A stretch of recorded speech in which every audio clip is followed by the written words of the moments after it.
Please pray with me.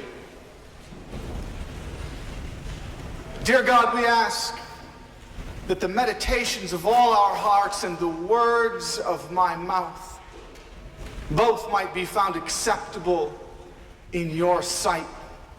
Turn this act that looks like a monologue into a dialogue, dear Lord. Draw us close to you this morning. We need you, for you are our rock, our life, and our Redeemer. Amen. Way back in 1998, when we had spontaneity instead of children, my wife Kelly and I drove up from Minneapolis, where we used to live, to Duluth, Minnesota, where I was raised, to see my parents on a Wednesday late in March. Now, I've witnessed late April blizzards in Duluth, but this day was 60 degrees, bright sun, warm breeze. We went to a park nestled between hotels on the shore of Lake Superior. There was a fountain built right into the ground, flat on a pedestrian mall with about a 6-inch lip around it. Small brass figures shot large arcs of warm water across this thing and through the air. And the sun caught the water in small rainbows, this flurry of rainbows. Tourists watched from a distance. It was lovely, restrained. And then, well, think about the kind of family who spends spring break in America's third coldest city. Imagine for a moment life as a child in a modest farmhouse on the dead, cold Minnesota prairie, waiting on the school bus every morning, all winter long, waiting as the seams of your blue jeans freeze solid, waiting for nothing but the droning voice of your second grade teacher, the air so cold you could spit and watch it freeze before it hits the ground. Suddenly it's spring. Or that's what everyone says. There's still snow all over the place. And uncharacteristically, your parents drive 2 hours southeast down to Duluth for a night at a hotel with a pool. When you get there, it is almost hot out, and there is a fountain in the middle of the street. So out of nowhere, this little farm boy, buzz cut in a pair of Wranglers and a Vikings t-shirt, ran straight into the center of that fountain, tore his shirt off, waved it over his head like a helicopter, and started dancing through the water. And nobody joined him. Some of us felt embarrassed for him. He felt embarrassed for us. This kid was incredulous, and he waved and he hollered at his teenage sister, but he was hollering at all of us. Come on! It's warm out, and there's no school. Some considered it, some wavered, I wavered. We all longed to feel the water, but reason and caution held us back. Christ is risen. But that doesn't make his resurrection believable. I want to sit for a minute with what I think in a church like ours is the primary tension at Easter. Christ is risen, but that does not make his resurrection believable. Reason and caution hold us back. We all long for God, but we aren't naive. We're living in Chicago, not rural Alabama, so we split the difference between reason and Easter, turning Christ's resurrection into a symbol of something else. Easter's annual return becomes a celebration of spring, rebirth. It's lovely. It's easy. It's trickier to take Christ's heart and reduce it to a symbol of the soul's immortality. But we do that too. We do that to Christ's heart, which was withered, done, dead for 3 days until regathering on Easter Sunday to pump blood through his body again. We don't like the blood, unnerved by such strange intensity, we take the stone the angel rolled away and we turn it into paper mache. That's a line from John Updike.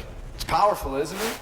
I read it and I thought to myself, that's exactly what I do. I take the stone the angel rolled away and I turn it into paper mache. It's not a real stone. You couldn't break a window with it. It's not a real resurrection. You can't conquer death with it. Right? Death isn't a metaphor.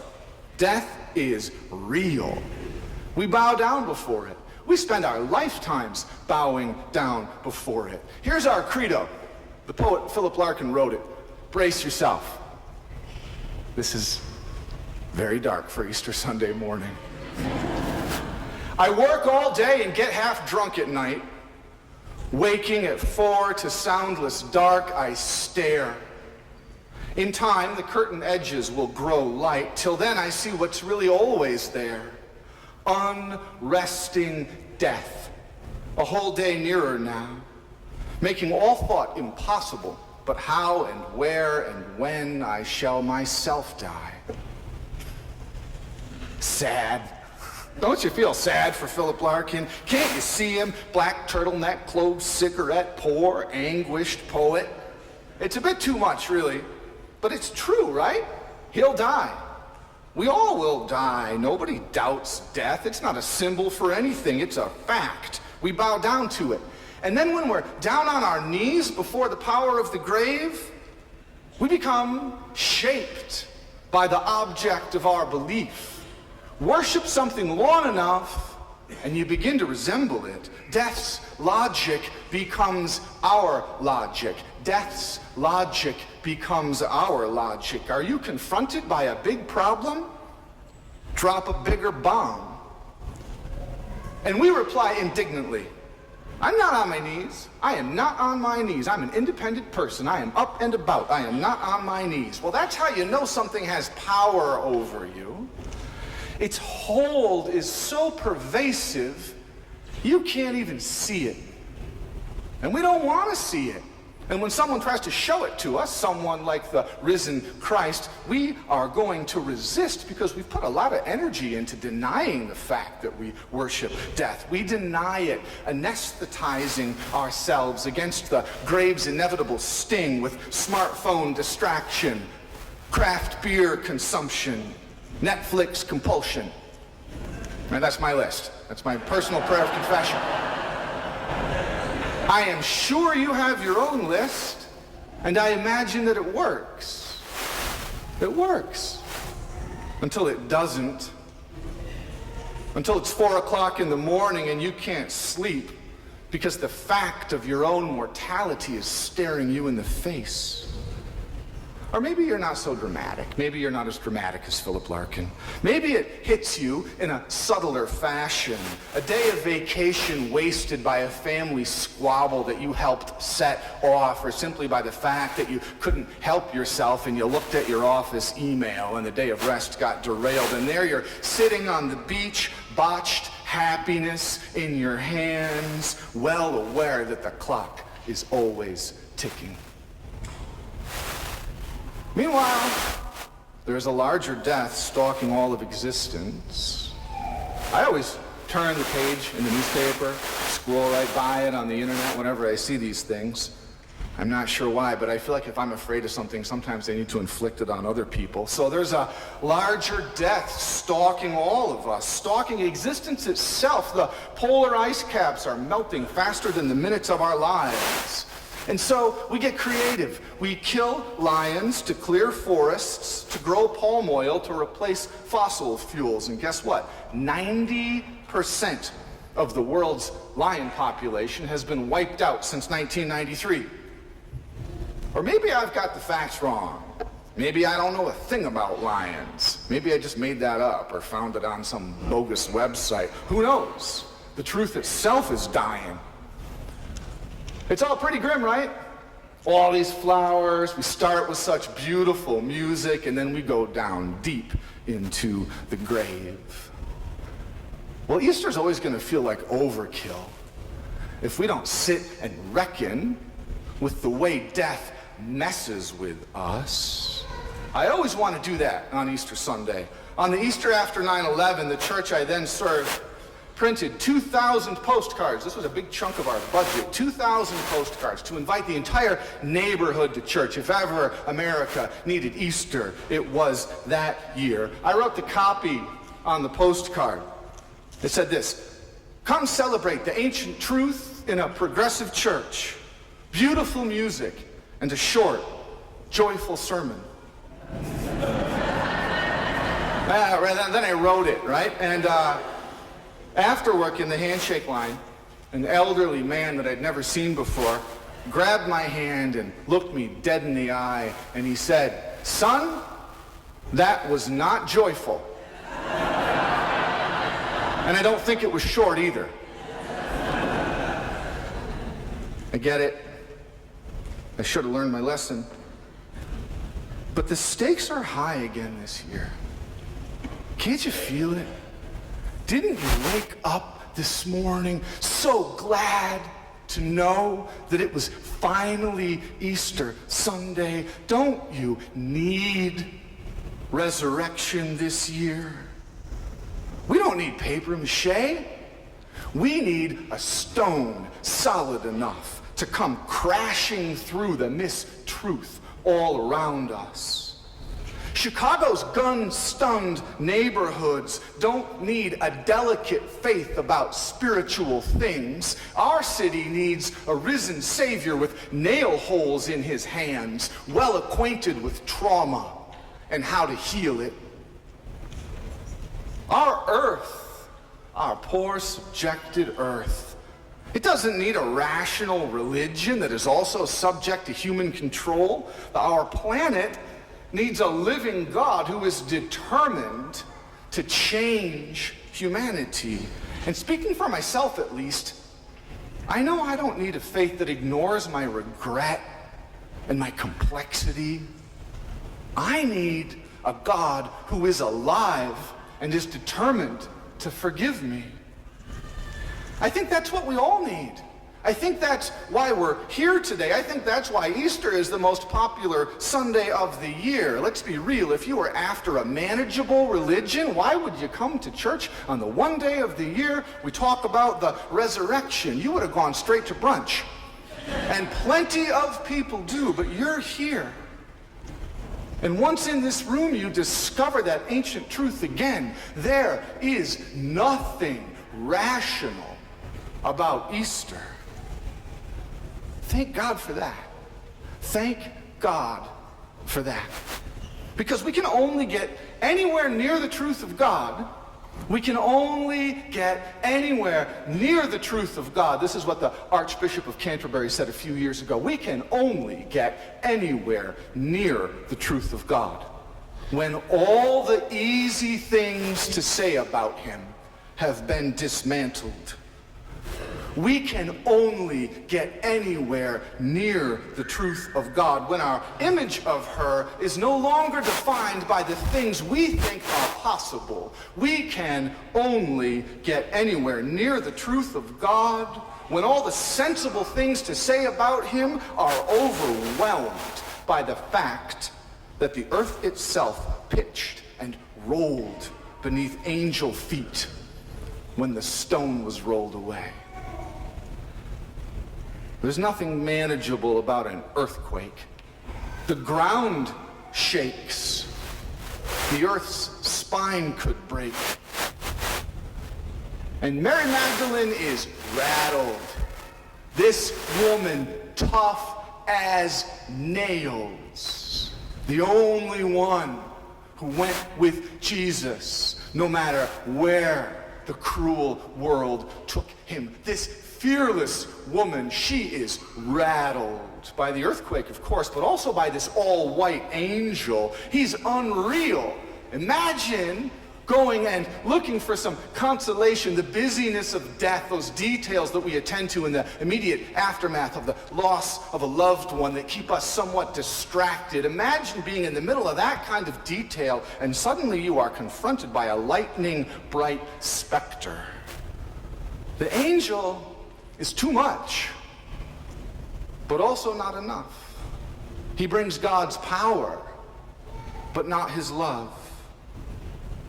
Mary is terrified, her knees knock, and where is Jesus' body? What's going on? Mary and the other Mary are sore afraid, and the angel sees this and tries to help. Do not be afraid. I know that you are looking for Jesus. He is not here. Go quickly and tell his disciples that he's been raised from the dead. The angel's voice rumbles, half Wagner, half thunder. Mary would have run away even if he'd said stay. She's terrified. Mary and the other Mary would have run away even if he'd said stay. They run, first to get away, but after a few hundred yards, the second half of his sentence begins to sink in. You know how your mind gets clear when you're out in the middle of a jog? They're running. And suddenly, his words begin to sink in. Go and tell. He's been raised from the dead. He's been raised from the dead. He's been raised from the dead. Go and tell. Their fear begins to feel weirdly joyful. And then, as Gabby said, suddenly Jesus steps in front of them. He speaks gently while they catch their breath. Good morning. Good morning. There's something about the earthy way he greets them. There is something about the grace of God. It is real. They touch him. He's alive. Molecules reknit. Amino acids rekindled. Faithful people spend a lot of energy searching after God in lofty places. But we don't find God in lofty places. We know him on the ground. The sunlit warmth of his brown skin is not a theory.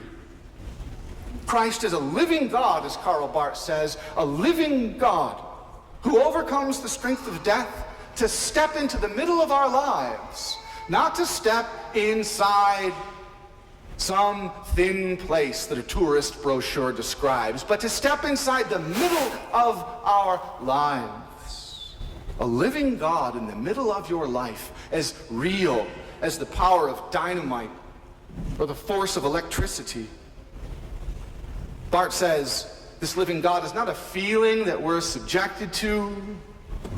It's not an opinion that we control. Christ is a living God, beating back the grave, destroying death forever. Good morning. Do not be afraid. Christ is risen, and you've got nothing to fear. Except for the fact that Christ is risen. Let's be real, right? It's 2017. Christ is risen. You've got nothing to fear. Pious talk, back to our normal everyday lives on Monday or Tuesday. It's 2017. Maybe it was easy for Mary Magdalene to believe in Easter 2,000 years ago, but it's hard enough to be spiritual in 2017, let alone religious. It's hard enough to believe in God, let alone the risen Christ.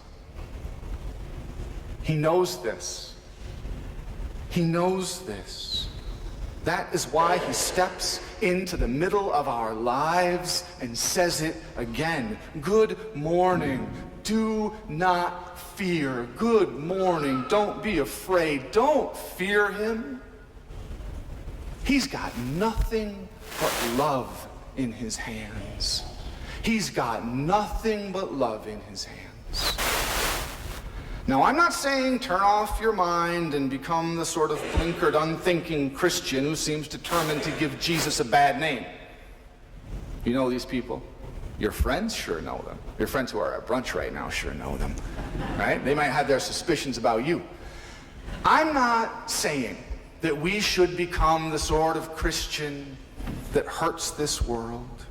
All I'm saying is throw off your caution.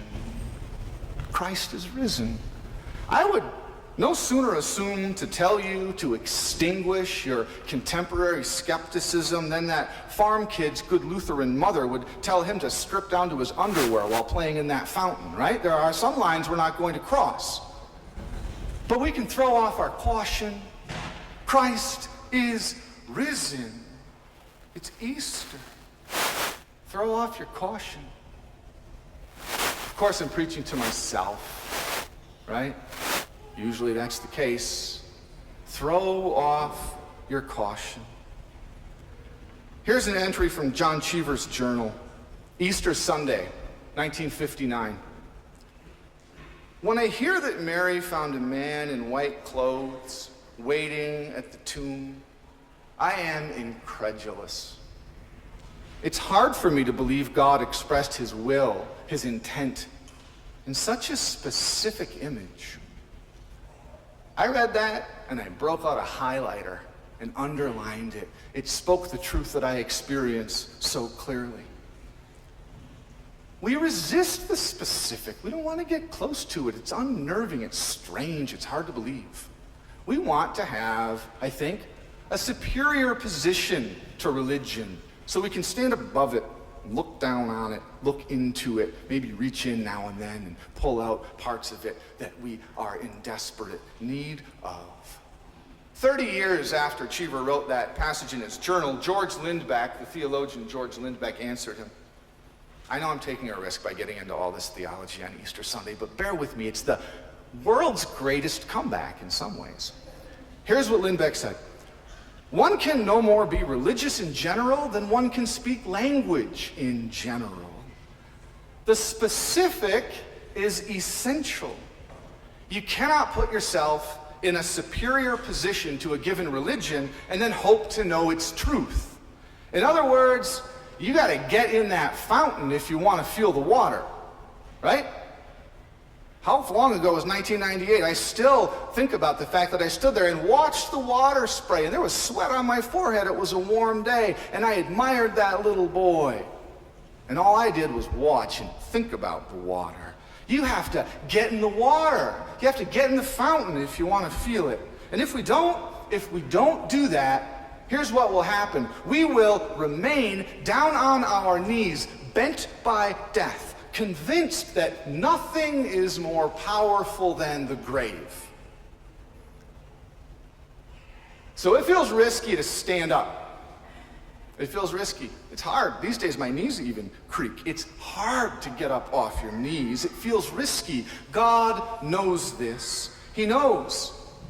He took that leap. He leapt into humanity in order to come to know us and to love us fully and completely. He leapt into our common lot, and we killed him. The Zen teacher Shunryu Suzuki says this, in the beginner's mind, there are many possibilities. In the expert's mind, there are few. In the beginner's mind, there are many possibilities. In the expert's mind, there are few. So we're experts at death. We deal it out, and we suffer it. We're experts. This means that when death hits us, our possibilities are few, two, in fact. Cremation or embalmment. I have a worksheet that I help people plan their funerals with. It says that right on there. Creation or embalmment. Maybe we should add a third category. Creation or embalmment. Our possibilities are few. Not so for God. Because before the cross, God didn't know a thing about death. God is life. God speaks, and existence springs into creation. God breathes, and dust becomes Adam. God is behind the power that is pumping blood through your veins right now. Mortality is not even a concept inside the mind of the eternal. God doesn't die. That's an absurd thing to say. God is life. Until the cross. And on the cross, God dies for the first time. as a beginner. So when death hits this beginner, possibilities abound. I remember the first time I smoked a Marlboro. I held it unlit, full of reverence. Everything seemed possible. In the beginner's mind are many possibilities. I could be a philosopher, or I could be Keith Richards. I could be French. I could be a detective. In the beginner's mind are many possibilities. Then I lit it, took a deep drag, and vomited on my shoes. In the beginner's mind are many possibilities. Fortunately, God's mind is much more expansive than ours. But I imagine that death hit God in the same way that cigarette hit my innocence. Pure revulsion.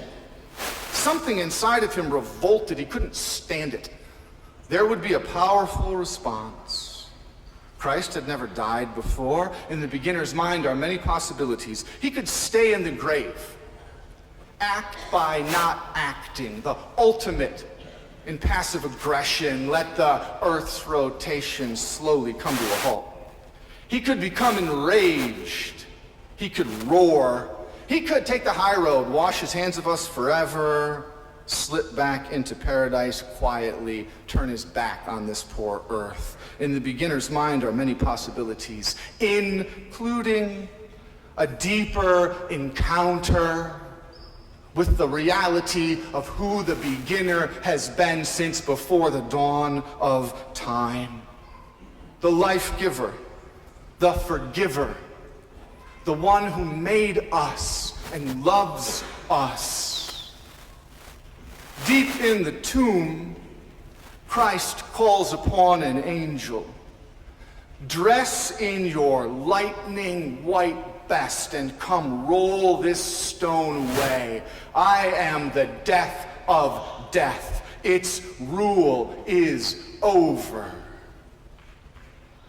He rose so you could. He rose so we could. Christ rose because God loves you. So get up off your knees. Our future is not in the hands of death. Nor are we controlled by human tyrants who curry favor from its power. We are ruled by the risen Christ. Christ is risen, and he lives to give us life so we can stop worshiping death, so we can be totally transformed. Good morning. Don't be afraid. Life just triumphed over the grave. Christ is risen indeed. Hallelujah.